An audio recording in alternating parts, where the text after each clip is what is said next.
On peut dire donc que l'éthique de la communication forge la crédibilité et la confiance. Ce sont vraiment des aspects fondamentaux de toute démarche de communication.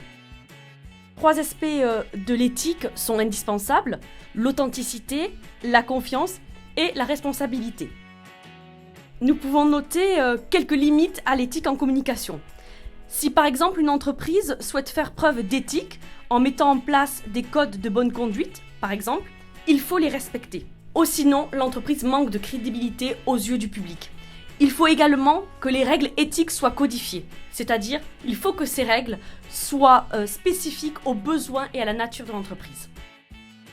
Par exemple, si je me base selon le dernier classement de l'Ethisphere Institute, qui est un organisme indépendant qui se consacre à la promotion des meilleures pratiques en matière d'éthique, nous retrouvons dans ce classement 3 entreprises françaises reconnues comme des entreprises les plus éthiques au monde. Donc nous avons Capgemini, L'Oréal et Schneider Electric. Communication durable, communication responsable, etc. C'est une question en fait qui dépend du contexte de l'individu qui est en train de regarder. Car il n'y a pas encore un consensus sur la définition de responsabilité sociale des entreprises. Il y a plus ou moins sur le développement durable, c'est-à-dire un développement qui prend en compte les besoins des générations futures et qui est basé sur 3 piliers: écologique, économique et social. Je pense qu'il existe une différence quand même entre communication durable, c'est-à-dire communication liée avec le développement durable, les 3 piliers, et donc la RSE en entreprise, et éco-communication. Éco-communication, au lieu d'être basée sur les 3 piliers comme la communication durable, va être normalement basée sur 2 piliers. Le pilier écologique que l'entreprise veut donc intégrer, et le pilier économique que l'entreprise maîtrise en général déjà. La communication responsable et durable, pour moi, se chevauchent complètement. Ils sont la même chose. Pour beaucoup de gens, effectivement, ils vont dire c'est la même chose avec éco-communication, avec la communication sociale ou la communication éthique, etc. Ils vont utiliser tous ces termes comme synonymes, tandis qu'en général, il y a des petites différences, je dirais, entre les différents types de communication. Le développement durable, pour moi, prend en compte la dimension environnementale, du coup, comme l'écologie, mais en sus, à la sphère sociale et enfin économique.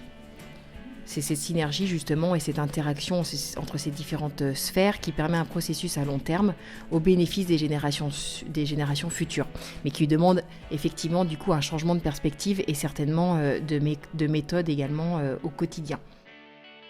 La notion de développement durable est aujourd'hui au cœur de tous les sujets d'actualité. Après, on peut effectivement se demander qu'en est-il de la place de l'écologie, qui du coup, à l'inverse, est une science en fait qui étudie seulement l'environnement naturel. Le développement durable fait en fait souvent polémique à cause de sa dimension justement économique, à l'inverse donc de l'écologie.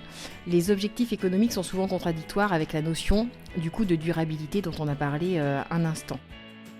On peut se demander aussi si le système économique actuel d'aujourd'hui permet de servir justement suffisamment l'intérêt collectif.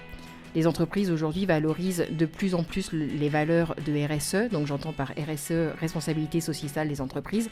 Quand ce n'est pas le cas, elles rentrent au moins dans une démarche de toute façon écofolio pour éviter justement d'être surtaxées. C'est en ça qu'on peut se demander si ça ne devient pas un business, on va dire, déguisé. Un des axes d'amélioration pour moi serait du coup la transparence quant aux méthodes utilisées par exemple les multinationales. La responsabilité dans la communication durable, c'est aussi l'image qu'on va donner de son client.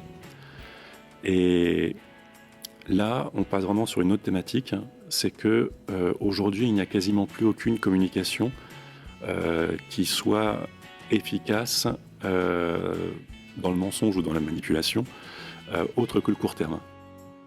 J'aurais tendance à dire qu'il ne faut pas mentir, surtout qu'aujourd'hui, il y a une telle transparence et porosité entre les différentes parties prenantes que ça devient quasiment impossible de pouvoir mentir effrontément.